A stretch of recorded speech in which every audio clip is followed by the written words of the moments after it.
നവകേരള യാത്രയിലെ രക്ഷാപ്രവർത്തനം SITയോട് കൂടുതൽ വിവരങ്ങൾ തേടി DGP.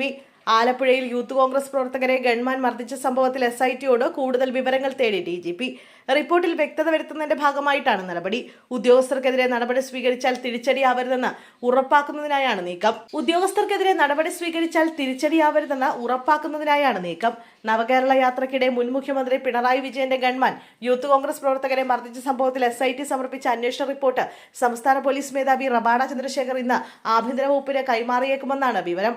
അട്ടിമറിയിൽ അജിത് കുമാറിനും ഉത്തരവാദിത്തമുണ്ടെന്നായിരുന്നു DGPയുടെ വിലയിരുത്തൽ.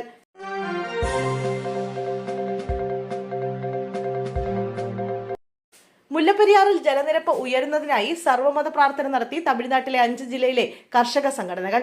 മുല്ലപ്പെരിയാറിൽ നിന്ന് വെള്ളം കൊണ്ടുപോകുന്ന തേക്കടിയിലെ സ്പിൽവേ ഷട്ടറിന് സമീപമായിരുന്നു പ്രാർത്ഥന. മുല്ലപ്പെരിയാർ അണക്കെട്ടിൽ വെള്ളമില്ലാത്തതിനാൽ ജലസേചനത്തിനായി തമിഴ്നാട്ടിലേക്ക് ഇതുവരെ വെള്ളം തുറന്നുവിട്ടില്ല. സാധാരണ ജൂൺ മാസം ആദ്യവാരം തമിഴ്നാട് വെള്ളം കൊണ്ടുപോയി തുടങ്ങുന്നതാണ്. വെള്ളം ലഭിക്കാതായതോടെ തമിഴ്നാട്ടിലെ ആയിരക്കണക്കിന് സ്ഥലത്ത് കൃഷി പ്രതിസന്ധിയിലാണ്. 112 അടി വരെ ജലനിരപ്പാണ് നിലവിലെ അണക്കെട്ടിലുള്ളത്. 2019 സമാന സാഹചര്യം ഉണ്ടായിരുന്നു. അന്ന് പ്രാർത്ഥന നടത്തി ഫലം കണ്ടുവെന്നാണ് കർഷകരുടെ അവകാശവാദം.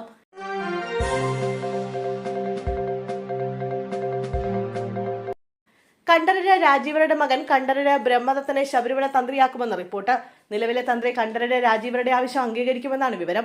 ബ്രഹ്മദത്തനെ തന്ത്രിയാക്കാൻ ദേവസ്വം ബോർഡിൽ ഭൂരിപക്ഷ അഭിപ്രായം ഉയർന്നെന്നും വിവരമുണ്ട്.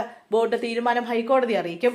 താഴമൺ കുടുംബത്തെ മാറ്റേണ്ട സാഹചര്യമില്ലെന്നും കോടതി അറിയിക്കാനാണ് ബോർഡ് നീക്കം. ഹൈക്കോടതി ദേവസ്വം ബെഞ്ചിനാണ് വിഷയത്തിൽ അന്തിമ തീരുമാനമെടുക്കുക.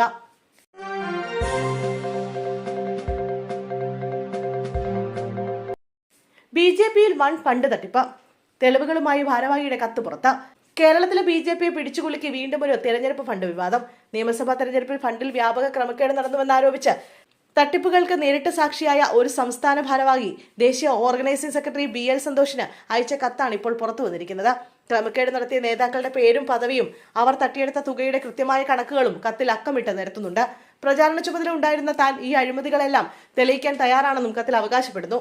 എന്നാൽ കത്തിലെ ആരോപണങ്ങളെക്കുറിച്ച് BJP നേതൃത്വം ഇതുവരെ ഔദ്യോഗികമായി പ്രതികരിച്ചിട്ടില്ല.